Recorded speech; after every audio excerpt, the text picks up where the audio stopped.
Did you know a Roman emperor once built a 3-mile bridge across an entire bay just to prove a fortune teller wrong? In 39 AD, Emperor Caligula faced the ultimate insult. A soothsayer had mocked him, saying he had no more chance of becoming emperor than riding a horse across the Gulf of Baiae. Well, Caligula became emperor and he wasn't about to let that slide. He ordered hundreds of ships to be chained together across the Bay of Naples, then covered them with wooden planks. The result was a floating bridge stretching 3 miles across open water.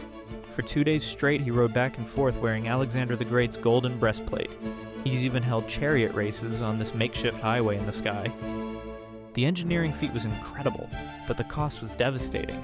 This single act of imperial spite drained an entire year's worth of Roman tax revenue.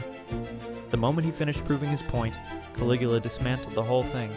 One man's ego nearly bankrupted the greatest empire on earth.